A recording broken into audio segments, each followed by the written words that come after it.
নমস্কার বন্ধুরা, আমি সুপর্ণা। আপনাদের সবাইকে স্বাগত সুপর্ণা রান্নাঘরে। আবারও হাজির হয়ে গেছি নতুন একটা রেসিপি নিয়ে। আজকের রেসিপি হলো কাতলা মাছের তেল দিয়ে বেগুন ভাজা। তো আমাদের বাড়ির আশেপাশে অনেকেই কিন্তু এই রান্নাটা করে খায়। আমি কিন্তু কখনো খাইনি, তাই একবার বানিয়ে খেয়ে দেখেছিলাম। খেতে কিন্তু খুব সুন্দর হয়েছে। তারপরে সেটাই আমি আজকের আবারও করছি, সেই রেসিপিটাই আপনাদের সাথে শেয়ার করে দিলাম।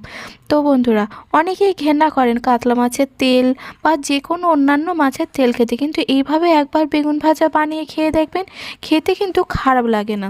তাই বড়মশাইকে বলেছিলাম একটু কাতলা মাছের মাথা আর কাতলা মাছের একটু তেল আনতে। তো সেটাই আজকে রান্না করব।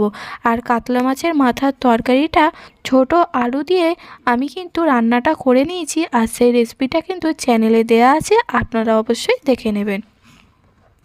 তো কাতলা মাছের তেলটা আর মাথাটা একসাথেই ভালো করে ধুয়ে নিয়েছি। তো তেলটা ভালো করে ধুয়ে অল্প একটু নুনও মাখিয়ে রেখেছিলাম।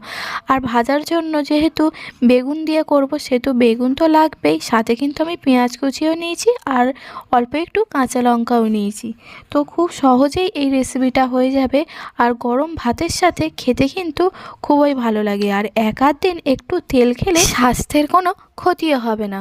তো আমি এখানে কিন্তু পেঁয়াজটা কড়াতে দিয়ে দিয়েছি, দিয়ে অল্প একটু তেলেই ভেজে নিচ্ছি। খুব বেশি তেল দেব না, যেহেতু কাতলা মাছের তেলটা অনেকটাই, তো সেই জন্য যতটা পেরেছি অল্প তেলে রান্নাটা করার চেষ্টা করেছি।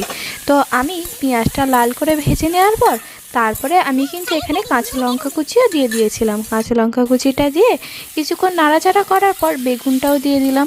আর অল্প কিন্তু আমি একটু হলুদ গুঁড়ো দিয়েছিলাম। আপনারা চাইলে কাঁচা লঙ্কার পরিবর্তে শুকনো লঙ্কার গুঁড়ো ব্যবহার করতে পারেন। এবারে আর কি, সব কিছু একই সাথে যেহেতু দেওয়া হয়ে গেছে, এবারে শুধু ভালো করে অল্প আঁচে হাতে সময় নিয়ে নাড়াচাড়া করে নিতে হবে। আর এই রান্নাটা কিন্তু একদম অল্প আঁচে রান্নাটা করে নিতে হবে। যেহেতু আমি এখানে তেলটা কম দিয়েছি, তাই অল্প আঁচেই রান্নাটা করে ভালো করে সমস্ত কিছু মজিয়ে নিতে হবে। আর তেল থেকেও অল্প একটু চর্বি কিন্তু গলে বেরোবে। তো আবার একটু আমি নুনও দিয়ে দিলাম। নুন দিয়ে ভালো করে এবার শুধু ভেজে নেওয়ার পালা।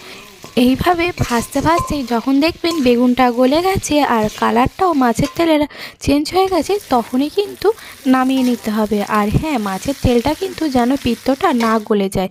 আর মাছের তেলে নুন দিয়েছিলাম বলে অল্পই কিন্তু আমি বেগুনেও নুন দিয়েছি। আর দেখতে কালচে কালার হলো, খেতে দারুণ হয়েছিল। রেসিপিটি ভালো লাগলে লাইক, শেয়ার, কমেন্ট, আর চ্যানেলে নতুন হলে চ্যানেলটি সাবস্ক্রাইব করে পাশে থাকার অনুরোধ।